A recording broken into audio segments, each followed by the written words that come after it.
Magandang hapon po mga kaistorya at muli na namang nagbabalik ang inyong Miss Kim Love Stories Secret Files. At ngayon naman ay ating mapapakinggan ang isang kwento ng kababayan nating mula sa Middle East. Siya ay isang OFW. Ang kwentong ito ay sensitibo at maaaring maglaman ng tema ng pang-aabuso. Ang ating kwento ay may pamagat na gabi-gabi akong ginagalaw ng aking amo. Itago nyo na lamang po ako sa ngalang Liza, 27 na taong gulang, Tubong, Iloilo.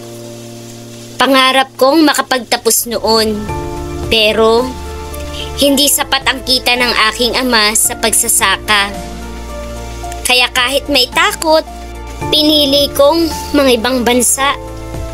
Nag-apply akong kasambahay sa isang Middle East country para sa nanay kong may iniindang karamdaman, para sa mga kapatid kong nag-aaral. Pagdating ko roon, tahimik ang bahay. Isang mag-asawa lang at 2 anak ang nandun. Mabait naman sa unang linggo ang amo kong babae, si Madam. Si Sir naman ay halos walang imik. Akala ko, swerte ako. Hanggang sa isang gabi, nag-iba ang lahat. Bandang 2:00 ng madaling araw, may naramdaman akong kamay. Sa balikat ko, nagulat ako.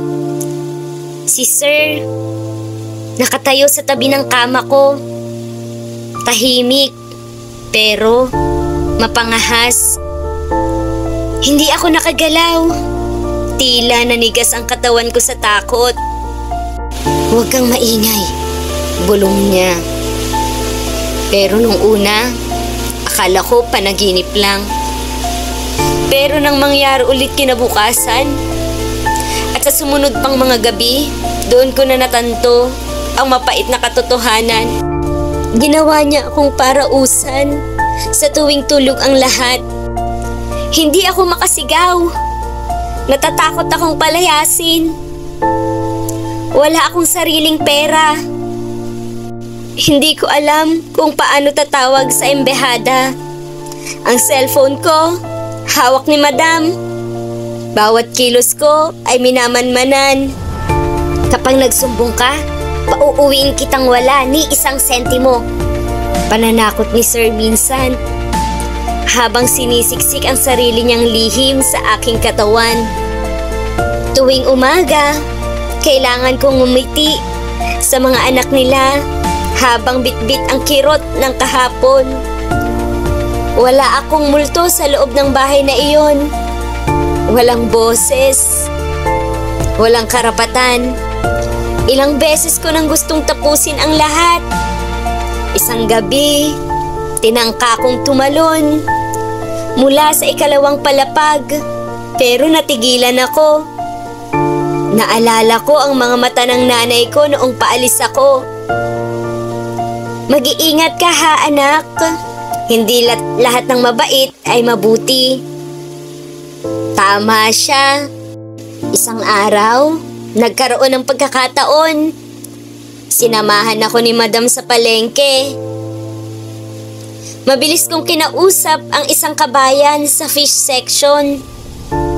Binulong ko ang pangalan ko at ang address ng amo ko, sabay pakiusap. "Tulungan mo ko. Gabi-gabi akong pinagsasamantalahan." Makalipas ang ilang araw, may kumatok sa bahay. Mga tao mula sa Philippine Embassy, kasama ang isang lokal na pulis. Tumutulo ang luha ko habang nilalabas nila ako.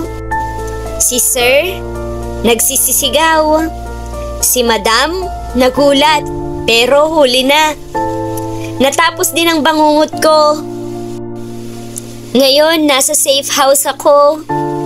May counseling, may kausap, at may liwanag sa dulo ng dilim. Hindi pa tapos ang laban, pero natutunan kong Hindi ko kasalanan ang ginawa nila sa akin.